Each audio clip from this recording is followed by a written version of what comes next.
The natural world is brutal and some species have developed different ways of surviving it. One very exceptional way of getting an advantage over other animals is lying, and surprisingly, there are quite a few animals who are known as intentional liars. Here are the best 6 liars in the animal kingdom. Fork-tailed drongos are such notorious thieves that almost 1/5 of their food comes from stealing, and their victims are the meerkats. For the whole scam to work, they must first earn the trust of the meerkats. Drongos have exceptional eyesight, so they are always the first to spot a predator searching for prey, and they call the alarm. The meerkats hear it and run for cover. After the danger is gone, they get back out and continue their daily feeding routine. They dig up insects, feeding themselves and the young. All of the sudden the drongo calls the alarm again, but his time it is a false one. The meerkats run for their lives, abandoning all the dug-up insects for the lying bird to steal.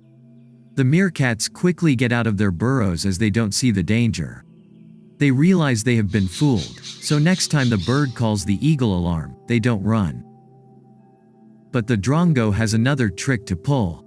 This time it mimics the meerkat's own alarm call. It's such an accurate call that the meerkats are tricked again. Have you ever been birdwatching and heard the call of a hawk, but couldn't spot an actual hawk anywhere? The answer is that it probably was just a blue jay. With their impressive vocal skills, blue jays are known to impersonate other prey birds such as osprey or hawks. The reason behind this is simple. The supposed hawk in the area scares other birds away, leaving all the food to be easily accessed by the blue jay. When there is plenty of food around, all squirrels tend to collect extra and hide it in safe spots for when times are harder. But hiding them also has a downside. They can be found by other animals or squirrels. To avoid this, they hide different proportions of the food in different places, so not everything is lost if one hiding place is found. It is almost certain that some of his stash is going to get stolen as they've been spotted while hiding them.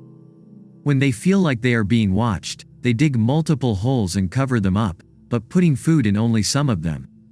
This way they confuse the thieves and increase the chances of the real hiding spots to be intact dramatically.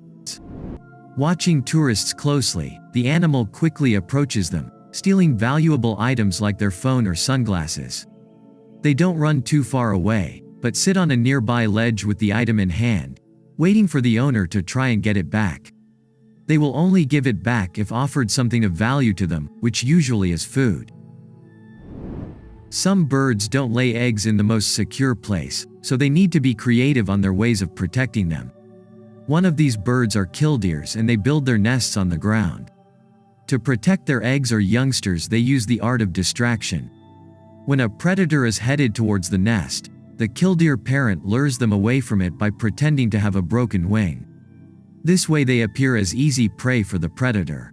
When the danger gets too close to the bird, they quickly fly away just a few feet and fall back on the ground to keep the act going.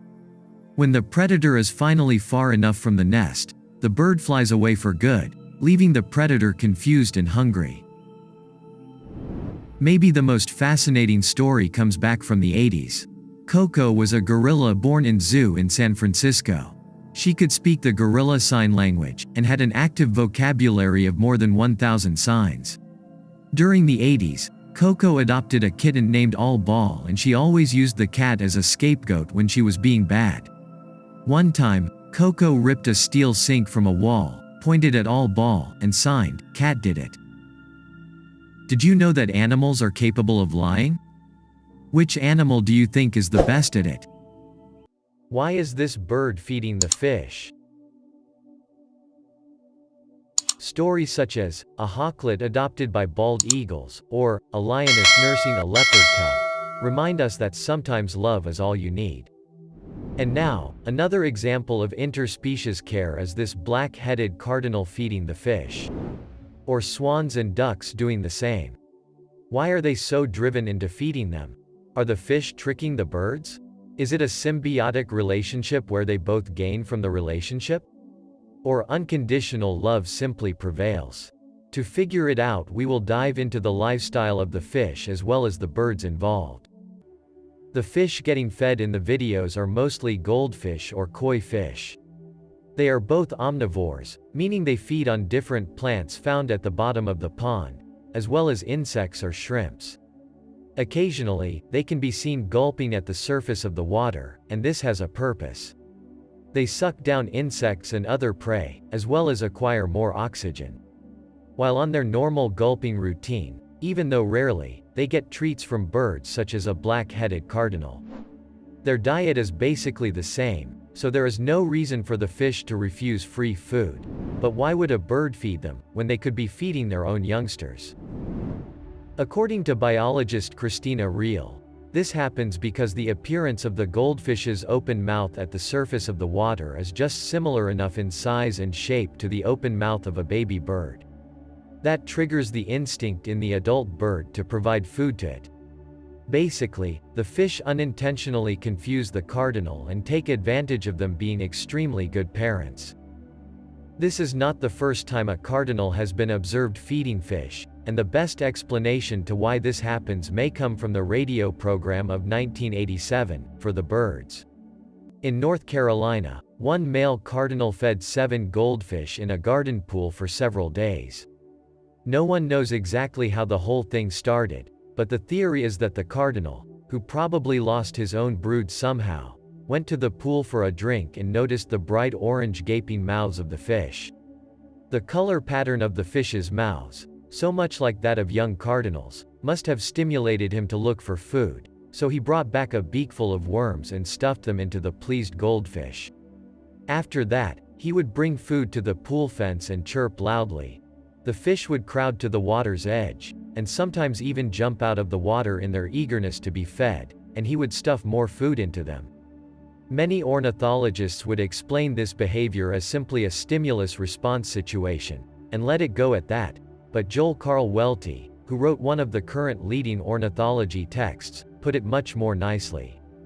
He said, "The two instinctive appetites, one to feed, the other to be fed, magnetically attracted each other, and a temporary, satisfying bond was set up."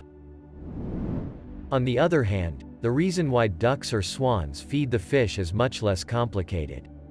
The short answer is no, they are not feeding them, at least not intentionally. What is actually happening is that swans or ducks are trying to get their food wet. This process helps them swallow it, otherwise they might choke. So they pick up the food in their beak, dip their beak in the water, and very quickly open and close their mouth so that some water gets inside to mix with their food.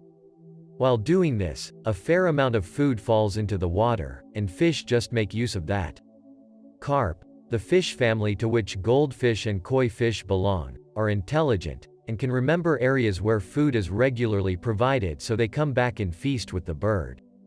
What are your thoughts on this? Do you know any other similar relationship between animals of different species? Tell us in the comments below and we will consider them in the next videos.